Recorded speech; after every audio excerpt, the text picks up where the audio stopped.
a mindset coach for freelancers and entrepreneurs, and business owner of Laser Crafts PA. So let's welcome Aline Ginto Formentillo.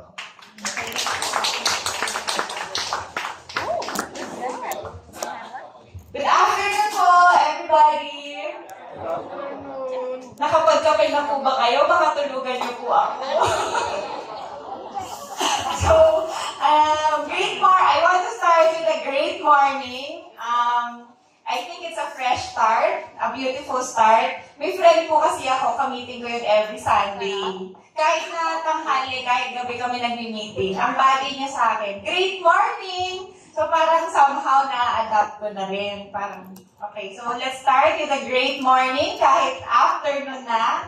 Today, I'm here po to talk about passion, purpose, possibilities after retirement. Pero it's more on about me sharing my story on how I discovered what I can do and how Canva helped me to capitalize. So, ano po yung mga pinagkakaabalahan natin ngayon? Pwede po bang magtanong? Kasi gusto ko yung talk natin. Hindi po siya ako lang yung magsasalita. Magtatanong po talaga ako sa inyo para hindi po ako tulugan. Ano po ang mga ginagawa natin? Yung lola ko po, nung nag-retire siya, ang napagkaabalahan niya, bingo. Pero po hindi siya nag-bingo. Wala. Sa mother-in-law ko naman po, after retirement, ngayon po, K-drama, fanatic. Sino po ang mga nanonood? Ako rin nanonood din po ako ng K-drama. Ang dami kasi maganda, no? Tapos yung storya nila malalalim. So, na-appreciate. Oo, mabilis yung pace. Saka hindi normal na nagkaka-amnesia, na may sampalan. Enjoy ko rin po yung K-drama. Pero konting oras lang yung meron ako para i-alat sa panonood nun. Yung isa naman po, may story about, dito ba ako? Okay. Meron po akong, taking care of grandkids. Sino po mga nag-aalaga ng apo? Yan! Di ba? Parang joy of grandparents, makita na nag-drive yung mga grandkids nila. So yung isang friend ko, isang boss ko po before, after niya mag-retire, nakita ko siya nagpo-post na meron siyang bagong negosyo. VP marketing po siya before ng isang petroleum company, local. Sabi ko, Miss Charmaine, nakala ko pa retired ka na. Tapos ngayon may ganyan. Sabi niya, oo nga eh. Sabi niya, I cannot see myself parang watching K-drama the whole day. Parang kailangan ng something for my brain. So, nagdadasal daw po siya, ganyan. And through God's guidance, yung opportunities came. So, with the support of her husband, pursue, go tayo, ganyan. Tapos, talking to her further, sabi ko, may mga fears pa ba, Miss Charmaine, kapag ka-senior na? May mga ganun pa ba? Sabi niya, of course. Being in business is risking my retirement money. Pero I figured, yung living expenses ko kasi, mas malaki kaysa sa interest yung retirement pay. So, kung hindi ako gagalaw, mauubos ng mauubos. I don't want to live longer than my retirement money. Sabi niya gano'n sa akin. Sabi ko, yun pala yung isa sa mga concerns ng seniors. So, nagtanong-tanong din po ako, ano nga ba yung mga common fears among mga seniors, mga nag-retire na. Yung first talaga is financial. Yung isang boss ko rin po before, he is nasa upper management din ng ABS-CBN. Tapos, dahil nga po na pag-usapan na-invite ako to give a talk, sabi ko, Sir Robert, pwede po ba kayo matanong? Kasi after mag-retire, gusto ko sana malaman yung insight from you. Sabi ko, so, okay naman sa kanya. Sabi ko, ano po ba yung mga fears? Tapos, how do you handle the fears that you have? Sabi niya siya right now, he is tapped by ABS-CBN pa rin to continue his previous role. Retired na siya. Kaya lang sabi doon ng boss niya, wala pang able replacement. So, pwede ba daw na consultant, full-time pa rin siya. Pero from home na. So, he's still serving even if he is retired. And sabi niya, alam mo, isang fear ko nga, yun din sa financial, na baka I don't want to run out of money after retirement. So, ngayon po, bumalik daw siya sa love niya, painting. 20 years daw niyang nakalimutan, hindi niya ginagawa. Pero ngayon, dahil may oras siya, nagpe-paint siya, pinopost niya sa social media, nakakabenta siya. So, meron siyang income from there. Tapos, may mga invitation din for consultancy sa creatives, saka para sa mga talks. So, yun naman siya. Yung isa naman, si Miss Marlene. Si Miss Marlene, she's a baker. Client ko po yun. Mga 3 years na. Parang close na kami. Kasi 3 years na kami lagi magkausap. Sabi ko, Miss Marlene, kayo po, ano pa yung mga fears, saka how do you handle? Sabi niya, alam mo, yung isa is unfulfilled dreams. Kasi I still have things that I want to do, but my body, my energy is not the same as before.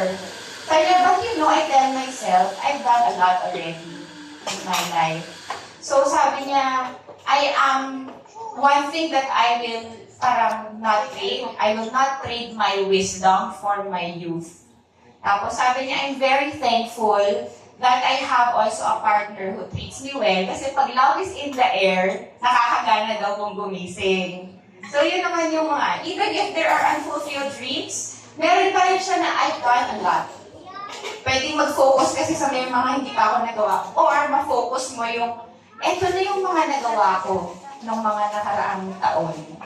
Susunod yung health. Si Sir Robert sabi niya, I don't worry so much about my health. I just try to eat healthy and exercise. Tennis daw yung ginagawa niya. Si Miss Marlene, she's also like that. Sabi niya, I watch what I eat.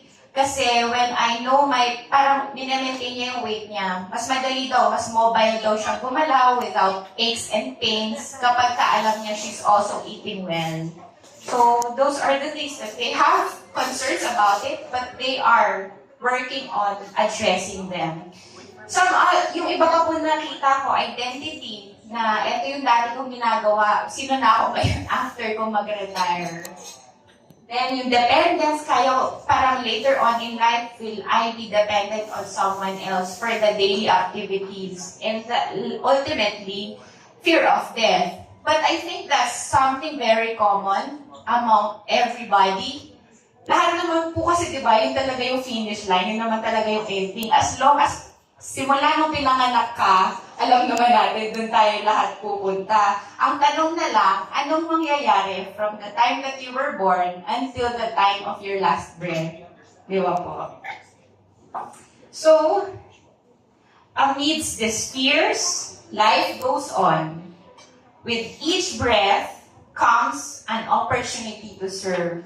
Parang, di ba, yun naman po talaga, bawat hininga, gift na lang po talaga yan, di ba? Kahit naman, regardless of age, lahat ng araw na ibinigay sa'yo, gift na yon, bonus na lang yon. Anong gagawin mo dun sa pagkakataon na yon? So, I just wanted to share my story of how I started trying to be independent, how I established my business, and how it has progressed. So ako po, after graduation, parang very pampered, medyo komportable, parang, syempre, dependent sa magulang, ganyan. So after graduation, ayan na, ang totoong buhay. Kailangan ko nang harapin na, kailangan ko nang kumita ng sariling pera, ganun. Tapos, naging employee po ako, I look for a job, pero habang nasa trabaho, alam ko na po na gusto kong magnegosyo. Kaso hindi ko alam kung anong negosyo, saka paano ko magsisimula. So, sabi ng kaibigan ko, 2007, join ka sa amin. Tuturuan ka namin paano magnegosyo, tapos may produkto ka nang ibebenta, maliit lang yung kapital. So, habang nagtatrabaho ako, nag-join ako ng network marketing sa gabi. So, para lang masimulan, kasi hindi ko talaga alam eh. Tapos that time, sobra pa po ako immature, emotionally immature. Na pagka hindi bumili ng produkto sa akin, na-hurt ako. Tapos, yung mga kaibigan mo pa naman yung lalapitan mo, saka mga kamag-anak. So, pag na-reject ako, feeling ko ako yung nare-reject. Hindi yung produkto, hindi yung opportunity. So parang hurt na hurt ako nun. Until may mga bumili naman, may resulta naman. Pero dun po yung simula ng personal development ko sa negosyo. Parang ang dami ko palang kailangan matutunan. College po kasi, business management yung kurso na kinuha ko. Pero theoretical lang kasi siya. Kung ano yung mga principles. Eto, real world, marireject ka. Kailangan mo kumausap. Huwag kang mahiya. Kapalan mo mukha mo. Mga ganyan na. Kailangan mo na siyang i-apply. So, dito po yung nagsimula. At hindi ako nag-succeed. Nag-fail ko. Hindi ko talaga siya kinaya. So, noong 2011, tinigilan ko na po yung network marketing. Nagpakasal po kami. That's my husband, Jodex. Nagpakasal po kami noong 2011, tapos nag-start kami ng negosyo together. Nag-franchise naman po kami. Siomai business. Roving siomai. May motor, nandyan po yung siomai. Okay naman siya, pero ang hirap nung competition. Sa street lang kasi, street vendor ang dating mo. Tapos may buy one, take one burger po yung nakasama. Buy one, take one burger, napakaliit naman ang margin. Tapos, sa kabilang kanto, may buy one, take one burger din. So, sabi namin, paano ba yan? Parang, ang hirap din pala nito. Tapos, pinabayaan na rin po kami nung pinag-franchise namin. Dumating lang sila nung first day. Pero nung kailangan na ng supply, kailangan namin magtanong, hindi na sila mahanap. So, kami dalawa sa tayo kukuha ng palinda. O, bili tayo sa Quiapo. O, tingnan natin, baka pwedeng packaging dito. Kami dalawa na po talaga yung naghanap ng paraan para paganahin. So, sabi namin, baka pwedeng tayo gumawa ng sariling brand na. Sarili natin. So, dito po sa Makati Cinema Square, doon po kami unang gumawa ng burger. Burger Duo. Sa basement po doon. Okay naman, may isa po kami empleyado nung nagbabantay, ganyan. Tapos yung katabi namin, Juan, buko ni Juan. Sabi namin, ang lakas nito. Parang kaya rin natin gawin ito. So, umano po kami ng pwesto. Dito po sa Legazpi, dito sa Salcedo Street, kami nakahanap ng pwesto. Gumawa po kami ng Pedro's Buko. Yan, tapos, duwan siya, di ba? Pedro's po kami. Pumatak naman po. Marami namang bumibili ng mga empleyado dito. Tapos, in-expand namin, ganyan. Pero, tigil muna po tayo dun sandali. Kasi gusto ko lang mag-muni-muni. Ano ba mga natutunan ko nung sa panahon na yun? Kasi after graduation, bagong chapter na yun sa akin eh. So, sa inyo, kung retirement, bagong chapter, ano nga bang pwede pa? So, sa akin po, be clear about your values. Sa akin kasi noon, alam ko gusto ko ng negosyo kasi ayoko po na nakatali ako sa opisina from 8 to 5 tapos may transpo ka pa, mga isang oras papunta, pauwi ulit, isang oras. Sabi ko parang, hindi ko kaya yun. So, value ko is to be in business, to serve people through a business. Kaya naghanap ako ng paraan para makapagsimula. Kahit na hindi ko alam yung network marketing, kahit na sige lang, simula lang, tingnan mo lang. Tapos, explore and discover. So, yun lang, try lang, makinig ka, kasi sabi ganito, sundin mo. Pero makikita mo rin naman if it's gonna work for you or not. And it's okay if you fail. Like me, I failed. A lot of people, I think, fail in a lot of things. And it's okay, di ba? Part naman po talaga ng life yun. To make mistakes, to fail. It's normal, it's part of life. Pero part of success din. If you learn from your failure, that's the key to be successful. Yun. Tapos, so, ang question ko po sa inyo, what is something that you truly value? And would like to explore and discover more of? Baka meron po kayong mga hobby na gustong i-explore. Baka meron kayong curious about something before you started working or while you were working but did not have time. Ngayon, marami ng oras. Pwede nyo na po siyang i-explore. Pwede na po kayo mag-research about it.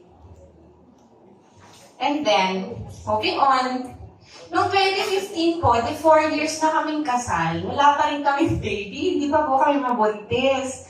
Ang dami namin ginawa. nagpa-hilot, nagsayaw po kami sa Obando, may faith healer kami, meron ako acupuncture sa madre, tapos nagpa-treatment na po kami sa, meron pala akong apas, parang basta kailangan ko ng treatment. So, naglaylo po ako doon sa food business namin. Doon lang muna ako para maging pregnant. 2016, I gave birth. So, another stage of life na naman siya. Bagong adjustment, meron ka ng anak. 2017, nag-aalaga po ako ng anak hands-on. Kaya lang, ang dami kong oras. Pagka hindi ka na nagbe-breastfeed, nakahiga ka, nagsa-social media ka naman. So, tingin-tingin online. Ang dami ko po nakikita sa mga Facebook group, kailangan ng anak mo ng ganito, kailangan ng baby, ganyan. So, ako naman, parang ang dami kong gustong bilhin. Sabi ko, honey, bili tayo ng ganito. Ay, bili pa tayo ng ganyan, tapos kailangan daw ganito. Sabi niya, ang dami mong gustong bilhin. Kailangan something productive naman yung gawin mo. Sabi niya. Tapos yung father ko po, that time, nasa printing business kasi siya. Bumili siya ng laser machine.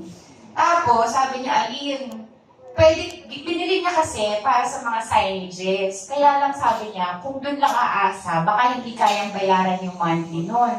So, tulungan mo akong mag-market.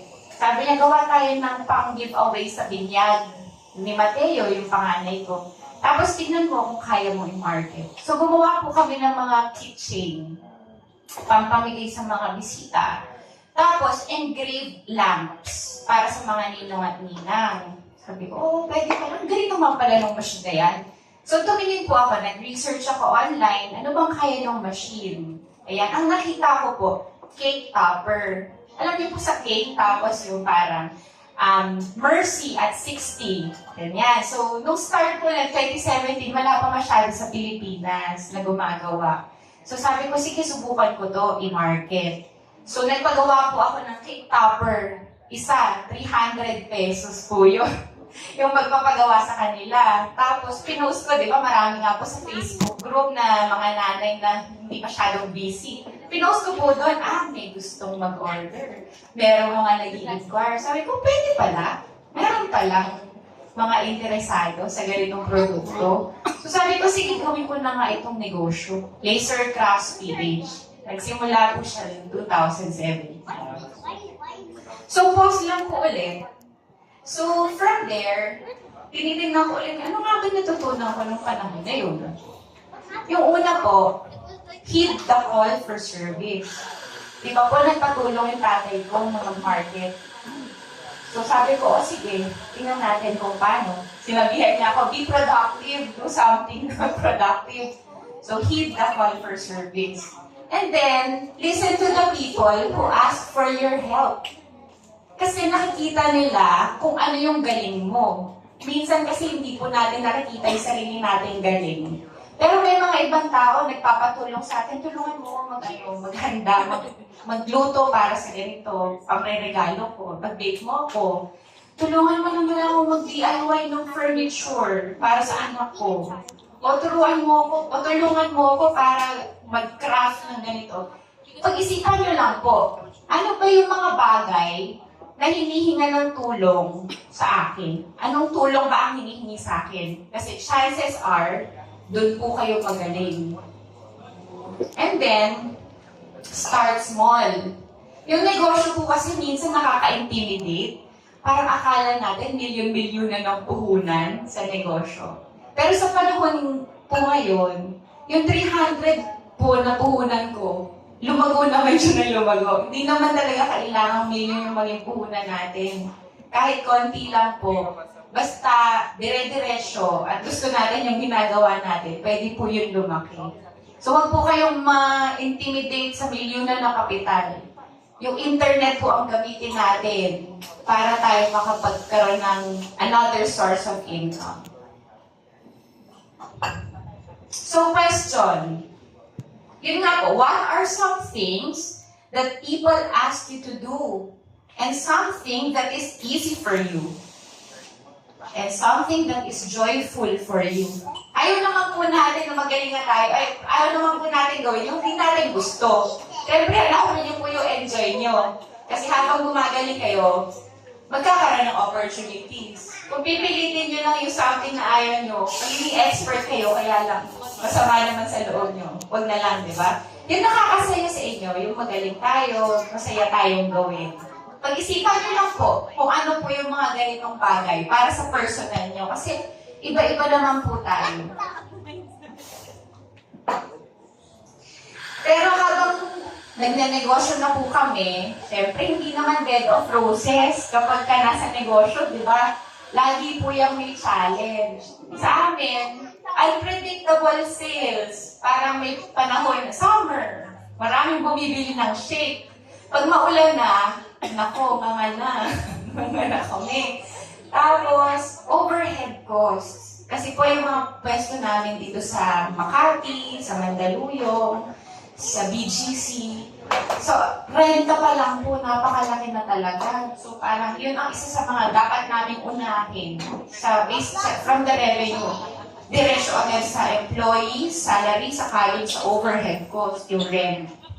And then, employee management. Ay, nagkasakit yung anak ko, hindi po ako makakapasok ngayon. O kaya, ay, masakit po yung, parang maraming excuses, hindi makapasok. Ganyan, syempre, basta may na empleyado, meron at merong magiging challenge doon. So, yan po yung mga common challenge namin habang pinapatago namin yung negosyo. Pero, syempre, lahat naman ng problema, may solusyon. Sa amin po, isa sa mga nakatulong yung growth mindset. And I'm very fortunate to witness this group, yung Techie Seniors, kasi nakikita ko po na lahat kayo thirsty for more knowledge. Thirsty to grow, regardless of age. Diba po, ang learning is not dictated by age. It's the openness to learn something new. So I'm very glad na nakakita po ako ng ganitong grupo. Kukwento ko po kayo sa tatay at nanay ko. So, solution ko po nun dahil nahihirapan kami sa sales, yung mga panahon na nahihirapan sa sales, attend ng mga seminars. Yung Day 8 Business Academy, advocacy group po yun ng mag-asawang Chiki and Ascarial Go sa Josiah Go. Tinuturuan po nila yung mga malalaking companies paano to grow in marketing and sales, ganun. Pero may advocacy po sila. Mura po yung training nila for micro and small medium enterprises. So, kung gusto niyo po ng mga seminar for business, yun po, sa Day 8 Business Academy. Tapos, I also read books. Yung father ko po yung nagturo sa akin na parang grade school pa lang ako, binila niya na ako ng 7 Habits of Highly Effective People.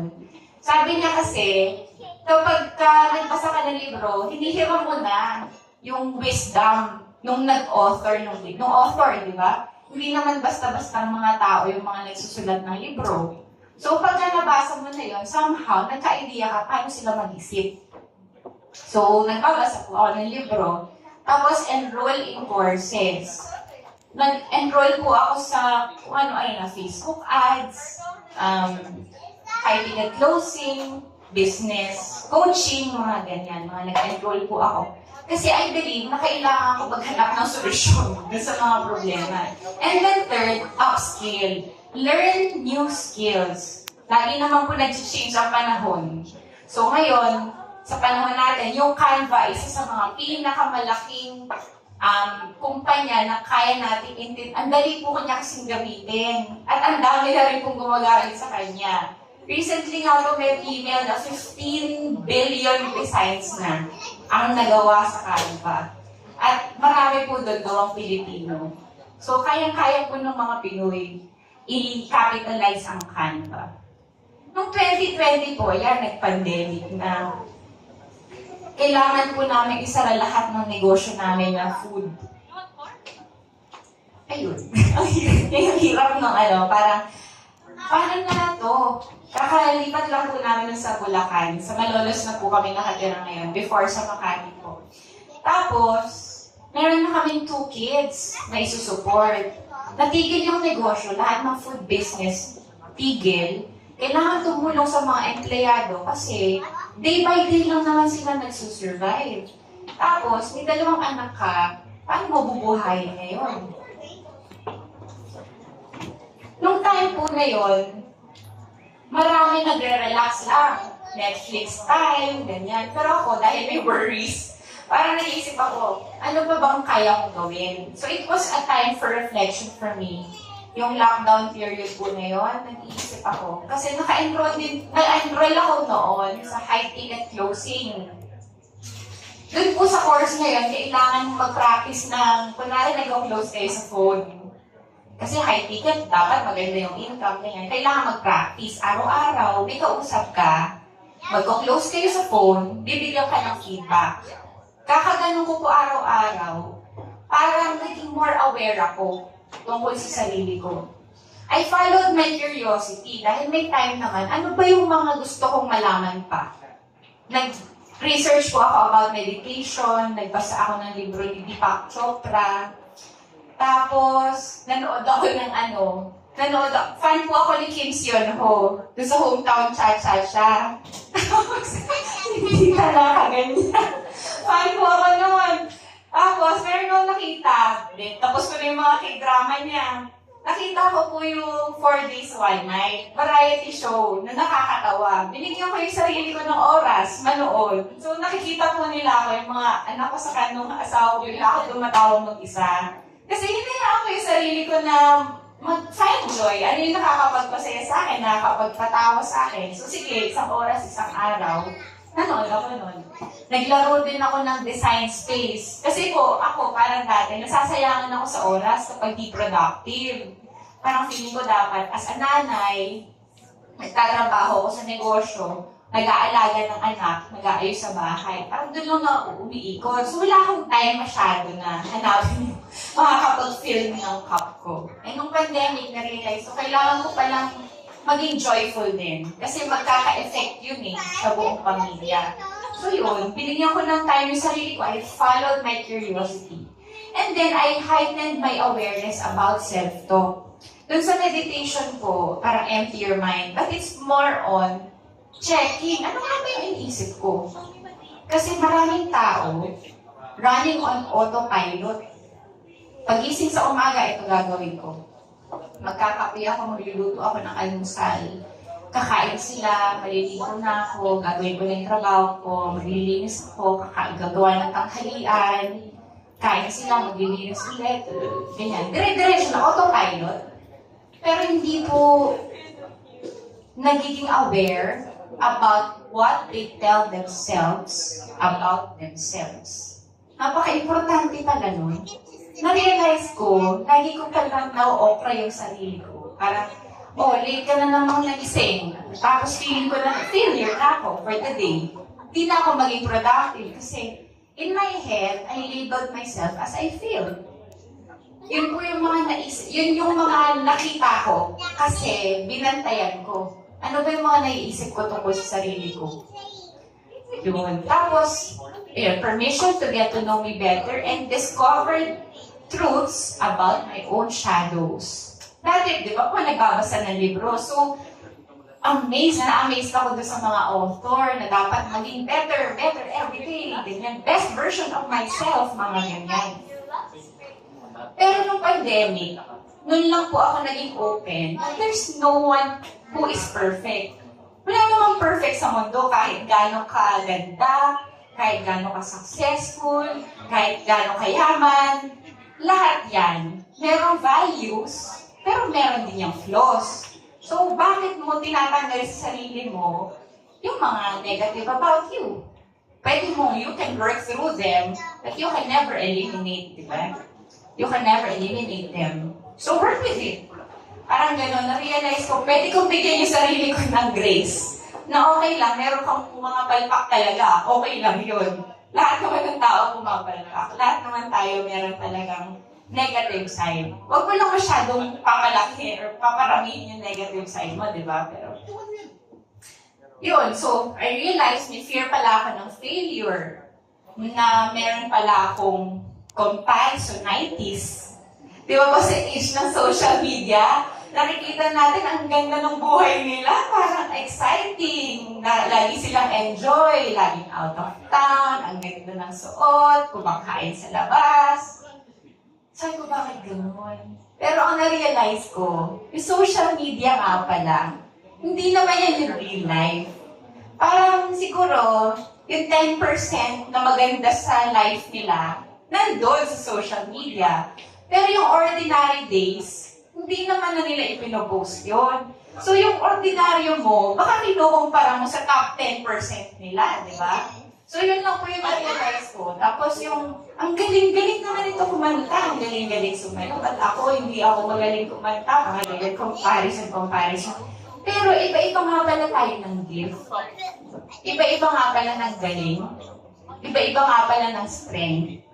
So nung lagi ko pong, kailangan kong paalala sa sarili ko. Kasi andito lang naman siya, hindi ko naman siya kinukwento sa kung kanino.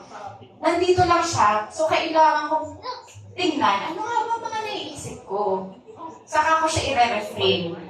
Kasi, sabi nung isang coach ko, yung thoughts natin, it's either empowering or disempowering.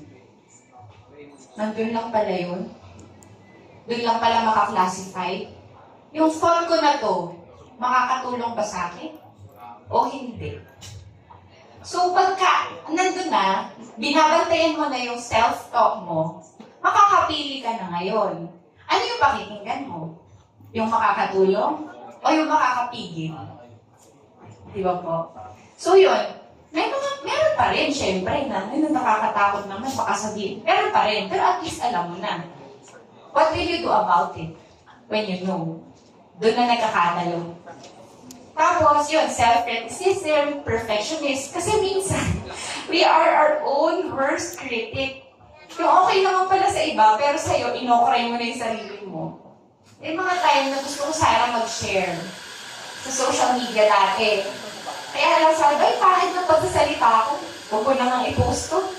O kaya, may sinunod ako sa product ko. Ay, ang pangit ng background, hindi ko na nga ipopost to. Marami pong pagkakataon dati na in-okray yung sarili ko saka yung mga gawa ko. Kaya hindi ko siya na-share. Eh, yun, tinatry ko po siyang mag-work about. I'm trying to work on that. And then yung fear of what other people think of me. Ano ba sasabihin nila pag sinabi ko to? Pag sinuot ko to? Kasi very conservative po yung background na pinanggalingan ko. Sa eskwelahan namin, very conservative. Yung parents ko, eldest among 5. So parang kinausap na ako ng father ko before, ikaw yung role model ng mga kapatid mo, dapat maayos yung magagawin mo. Kaya takot ako magkamali. Kasi baka gayahin nila ako, parang ganyan. Pero ngayon nga, lahat naman nagkakamali. Bakit ko ba pipigilan yung sarili ko magkamali, di ba?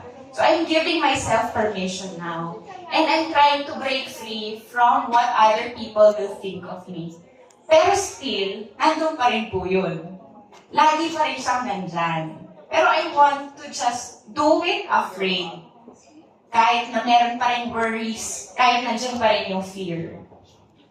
So when I did this, parang yung pagbabantay ng mga thoughts ko, yung self-talk ko, na-renew ko yung vigor ko. I embarked on embracing coolness. Okay, lahat ng bagay may good and bad. Okay lang yun. Gratitude practice. Dati po, lagi ko naririnig, be grateful. Gratitude. Sabi ko, grateful naman ako. Ganyan. Pero noong 2020, sabi ko, sige nga, subukan ko nga itong gratitude practice. Paano ba to? So, nag-download po ako ng app. Presently app. Yung Presently app, nag-a-alarm siya every 9 o'clock ng gabi. Tapos tatanungin niya, what are you grateful for? So, kailangan ko maglagay ng 3 things that I'm grateful for. Simula po ang hirap. Alam ko grateful ako, pero pag maglalagay na ako doon, parang wala akong maisip. Buti na lang may guide po siya. Oh, what did you like about your day? Who do you appreciate among the people around you? What is something that made you smile? May mga ganun po siyang tanong. So, nakakalista ako ng 3, ganyan. Habang tumatagal, araw-araw po. Madali kasi sabihin eh. Madali rin siyang gawin. Pero madali rin siyang hindi gawin. So, nung nag-commit ako, na mag-gratitude practice ako, Kasi yun daw po ang window to happiness and success. So yun, every night, 9 o'clock, magagawa po ako. So, tatlo, susunod, nagiging 5 na, sunod, nagiging 10 na yung grateful for ko. Hanggang naka-1 taon po ako mahigit. Parang iba na, yung tingin ko. Nakikita ko na blessing pala yung plants dun sa garden. Blessing pala na hinag ako nung anak ko. Blessing pala na nakikita ko tumatawa habang kumakanta yung anak ko. Yung mga ganong simpleng bagay. Kasi kapag hindi po tayo conscious, hindi natin in-important, dadaan lang yung mga ganong bagay, tapos di natin na-appreciate. Kaya pala yun yung mga biggest blessing natin. So yung gratitude practice, isa po yun talaga sa nakatulong sa akin para makita yung blessings. And then I learned skills and built habits and deeper devotion. I cultivated my faith and devotion. And then ito po, learn skills and build habits. Yung habits of wanting to exercise every day, kahit 10 minutes lang. Tapos yung gratitude practice every day. Tapos yung reading the Bible. Paunti-unti. Parang first 3 months, ito gusto kong gawin. Uy, nagawa ko. Susunod, parang pwede kong dagdagan ng meditation sa umaga 10 minutes.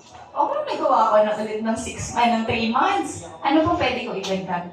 Ganun lang po, paunti-unti. Pero nakakatulong yung maliliit na bagay. Ito po yung mga, di ba po, learn skills and build habits. Yung learn skills ko, na-in love po ako sa Canva lalo noong 2020. 2018 po ako nagsimulang mag-Canva.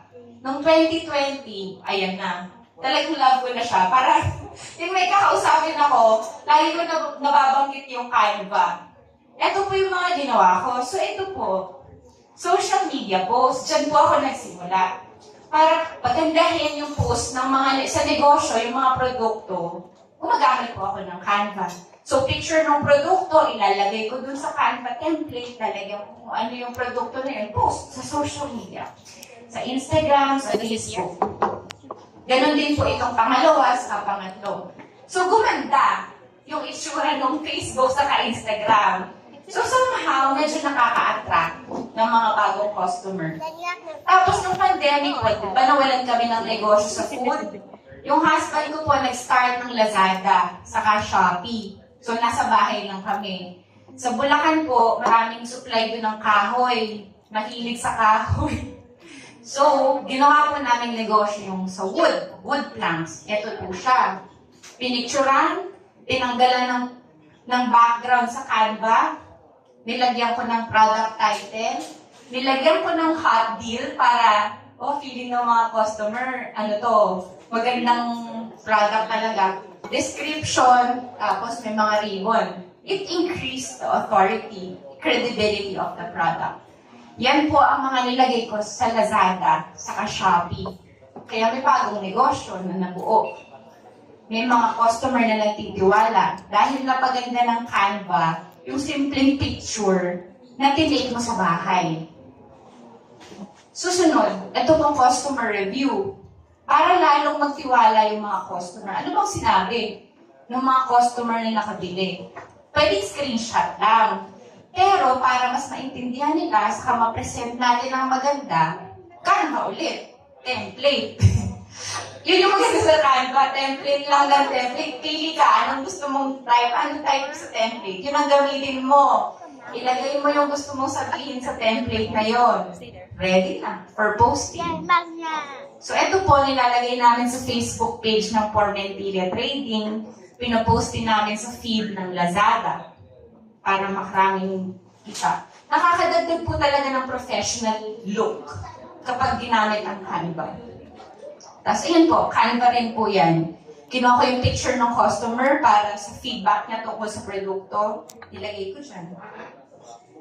Tapos ngayon po, nag-evolve na. Hindi na lang basta pang social media. Sobrang laki yung Canva. Ngayon, ginagamit ko na rin po siya para sa mga produkto ko. Ito po, mga binibenta ko to sa shop.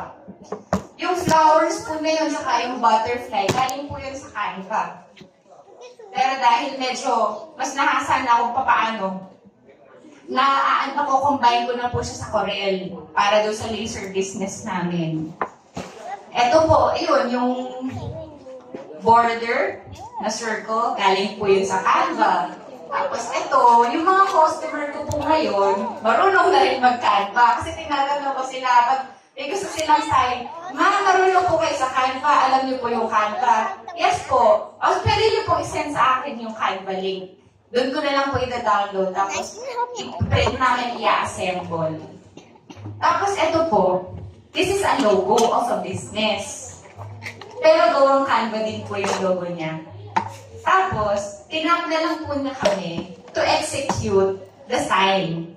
May sariling design din po. Somehow, dinalagyan namin ng sariling signature design. So, ganyan. Ganun lang po kami mag-usap ng mga customer sa Canva na rin.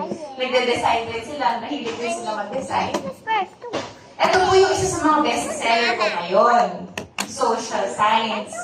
Yung mga negosyo po nila sa Facebook, sa Instagram, ginagawan po ng QR code.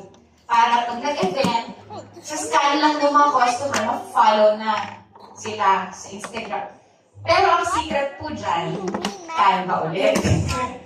So Canva ko lang po siya ginagawa, kala nila mahirap gumawa ng QR code. Sabi ko, oh, I can do that service for you for free. Ganyan. Kasi nga, Canva lang naman po talaga gagamitin ko. So, ito po, ito yung mga bestseller ko ngayon. Tapos ito po, dinesign ko sa Canva. Pina-approve ko sa client, okay sa kanila. Yan na siya, produkto na po siya ngayon. Napakadami po ng possibility sa Canva. At hindi mahirap. Kailangan lang po simulan. Kung tulad ko po, simula ko lang talaga yung social media. Tapos ginawa kong practice yung mag-greeting sa mga kaibigan saka sa mga kamag-anak. Diba po sa Facebook, lumalabas doon, birthday today. Parang ko na Jodex. Jay. Nagawa po ako sa Canva. Happy birthday, Jay. Happy birthday, Jodex. Iba-ibang background, iba-ibang artwork, iba-ibang font. Practice, walang bayad yun sa akin. Pero, nakasa ko. Pwede pala yung ganito. Pwede pala may animation. Pwede pala may ganitong element. Nakakaganda pala pag may ganito. Yun, practice. Practice lang po ng practice. Hanggang magkamay nyo. Tapos pwede nyo na rin siya. Tapos makikita nila, ano ba yung ginawa? Pwede na silang magtanong. Kung mahilig po kayo gumawa, kung meron po kayong background about logo design, gawa kayo ng logo, ibenta nyo. Or tumanggap kayo ng gawa na kayo yung gagawa ng logo. Sobrang dami po. Yung grupo po na I belong to right now, Canva for Negosyantes. Napakadaming mga maliliit na entrepreneurs po doon, pero kumikita. Dahil nagde-design nila sa Canva, i-print nila sa printer nila, siguro kunwari memo pad, design po nila sa memo pad sa Canva, didikit nila together, bebenta na nila. Yung iba, bumili ng ano pa tawag doon? Yung para maging notebook, pambutas, tapos lalagyan nila ng ganyan, benta na. Journal, planner, ganyan. Napakarami pong business opportunities sa Canva. Kung ayaw nyo po na negosyo, freelance opportunities. Canva for freelancers.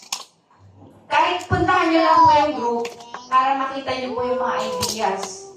Baka makakita po kayo, kaya ko rin to. Tapos makita nyo, ang ganda pala nakita nyo doon. Sa bahay. Tapos internet lang sa Canva yung puhunan. Oh no, Mac, I need one more here. So now po, after that, muni-muni time, reflection time ng pandemic, nagkaroon po ako ng deeper why. I want to use my time and talents to the best of my abilities to serve the people for God's greater glory. Hindi na lang siya para kumita, hindi na lang para sa negosyo. Pero gusto ko nang i-maximize kung ano yung meron ako para mag-serve. Hindi ko naisipin kung ano pa ba sasabihin nila pag nagsalita ako. Hindi ko naisipin yun. Kasi sabihin ko, kung ano yung pakiramdam ko na makakatulong, bahala na yung makarinig kung anong mapapakinabangan nila. Yung pagka-create ko, gagawa ako nito. I-share ko lang. Kung sino makagusto, di mag-order sila. Kung hindi naman, okay lang. Eh, yung iba pala, nakita, na-inspire, o di gumawa rin, okay din. Ganun lang po ngayon, parang share lang ng share, let God use me, kung anong gusto niyang ipagawa sa akin.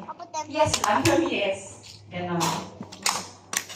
So, ang resulta po nun, media feature po yung laser crafts sa unang hirit before, tapos yung sa business mirror, tapos may mga celebrity clients na nag-order at saka nagtitiwala na doon sa negosyo. Nagkaroon na po kami ng asawa ko ng lakas ng loob mag-invest sa sarili naming laser machine. Hindi na po ako naka-outsource ng production ko. Tapos, bigger profits na rin po ngayon.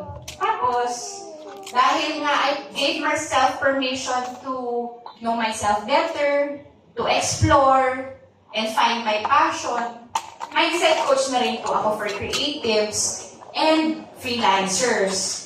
Saka I co-founded the Mindful Mompreneurs Club. Ganon din po ba? Tulad ng organization nyo ngayon, di ba po yung sa inyo pang seniors? Yung sa amin naman po na ginawa na community, it's for moms na may negosyo. Kasi alam namin yung hirap na may maliliit na nandiyan, tapos nagnenegosyo ka. Gusto lang namin gumawa ng safe space para malaman nila they're not alone in doing business, wanting to have a business that is thriving, and to be present in the family.